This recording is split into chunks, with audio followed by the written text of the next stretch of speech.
Listen, I started Jake off and I'm gonna finish him. Mike Tyson recently confronted Jake Paul after discovering the YouTuber planned to cheat in their highly anticipated fight. It was clear Jake didn't stand a chance against Tyson. He wasn't even in the same league, but Jake strutted around with outrageous confidence, as if knocking out the baddest man on the planet would be a walk in the park. Many of us thought Jake was just a clueless troublemaker, unaware of what it truly meant to face a legend like Tyson. But it turns out Jake had a sneaky plan to stack the odds in his favor, involving steroids, hush money, and who knows what else. Jake's elaborate cheating schemes were quickly uncovered, revealing just how far he was willing to go. Cheating in boxing is no easy feat, though, as the sport is full of experts who can spot foul play from a mile away. It didn't take long for Paul's attempts to be exposed just 1 month after announcing the fight. Let's face it, facing Mike Tyson isn't something you can bluff your way through. Jake's plan included 3 different cheating tactics, with steroids being the first. While performance enhancers are common in some sports, they're a major red flag in boxing. Dana White didn't hold back when calling out the blatant dishonesty. I believe that you're a cheater, and I believe that you use steroids. So I want to randomly steroid test you for the next 2 years. This isn't just gossip, it's a serious accusation, especially coming from Dana White, who has seen more fighters than most of us can count. Jake Paul, the YouTuber turned boxer, is no stranger to the spotlight, known for his flashy lifestyle, bold statements, and rapid rise in the boxing world. While his chiseled physique and impressive stamina may seem impressive, they have also raised suspicions that he might be getting help from something more sinister than just protein shakes. Many believe Paul's transformation from internet prankster to boxing contender could involve performance-enhancing substances. Tyron Woodley, a former UFC welterweight champion who fought Paul, has also hinted at something questionable behind Paul's rapid success. With these accusations, Paul's fame may soon be overshadowed by criminal charges, making his boxing career even more controversial. So when we did the face-to-face, I asked him directly to his face, and the man was he on PEDs, and his answer to me was no. So there will be testing. There's stuff in the contract about testing. Woodley isn't just any fighter, he's someone who shared the ring with Jake Paul and witnessed firsthand the dramatic physical changes in Paul. Woodley's insistence on having testing clauses in their fight contract speaks volumes. It's almost like he didn't believe Paul's denial of using performance-enhancing drugs, and honestly, who could? In a sport like boxing, where reputation is everything, these types of allegations are a serious issue. Steroids in boxing are no strangers to controversy, just ask James Toney. His career took a massive hit after he repeatedly tested positive for steroids, tarnishing his legacy. Evander Holyfield, despite never testing positive, faced constant steroid allegations throughout his career. These kinds of accusations stick, and once they take hold, they can destroy reputations forever. Now Jake Paul finds himself at the center of similar whispers. His dramatic physical transformation has raised suspicions among trainers and experts alike. While some attribute his muscular physique to rigorous training and a strict diet, others are more skeptical. The rapid muscle growth, enhanced stamina, and near superhuman performance Paul has shown seem almost too good to be true. Rumors about substances like human growth hormone, HGH, erythropoietin, EPO, and other synthetic performance enhancers have started to swirl. These aren't your typical supplements. They're potent, banned substances with serious long-term consequences. And with each passing day, the allegations grow louder. Then there's Mike Tyson. Tyson's words carry weight in the boxing world. The baddest man on the planet doesn't mince his words, especially when it comes to the integrity of boxing. Tyson has seen the sport evolve, and he's always been an outspoken critic of fighters using steroids to gain an edge. When he spoke about Jake Paul's transformation, he didn't hold back. Tyson flatly stated that Paul's physical changes weren't the result of hard work, but from a syringe, calling Paul a walking pharmacy and labeling it a disgrace to the sport. For Tyson, boxing is about natural skill, strength, and grit, not cheating. Tyson's disdain for steroids isn't new. He's called out other fighters for using performance-enhancing drugs, saying they undermine the true spirit of the sport. To him, real boxing champions don't eat steroids to win. They rely on raw talent and relentless effort. If the steroid accusations against Jake Paul are true, they could have devastating consequences for his career. Boxing is a sport where reputation is everything. If Paul was exposed as a cheater, he could face serious fines, suspensions, and the destruction of his reputation. The public backlash could be severe. Jake Paul, the cheater, would likely become the target of every critic in the boxing world. For someone like Paul, already a polarizing figure, being branded a fraud would be a blow he might not recover from.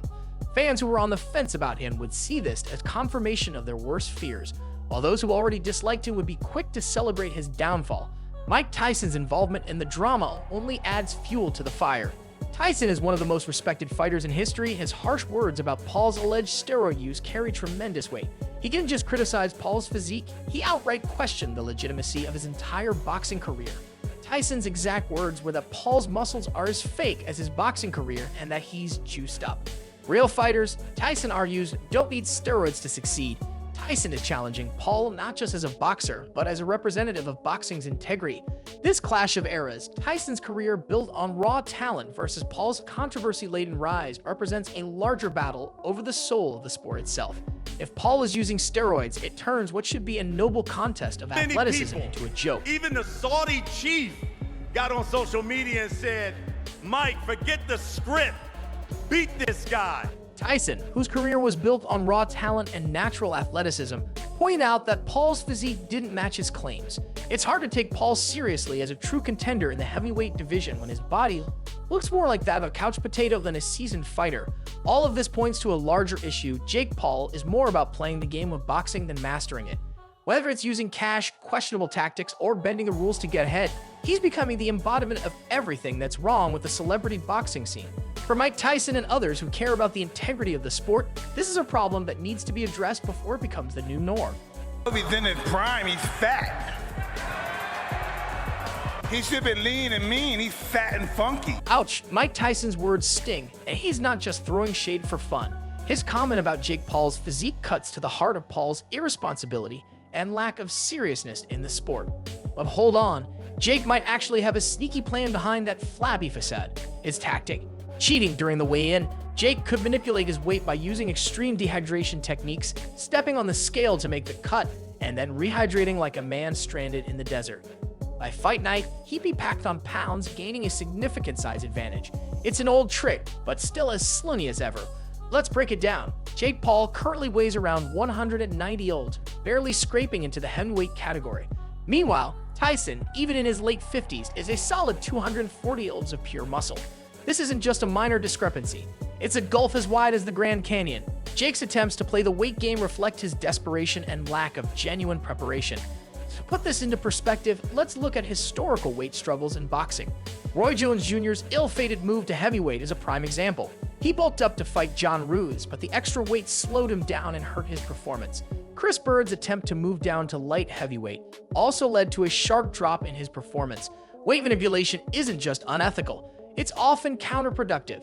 Jake's brash responses to criticism only further highlight his questionable approach to boxing. Hey, Buster Douglas was fat, am I right? I know, but you're no Buster Douglas. I'm better. I'm You're- better. no, and you're I'm gonna not- end you quicker than he did.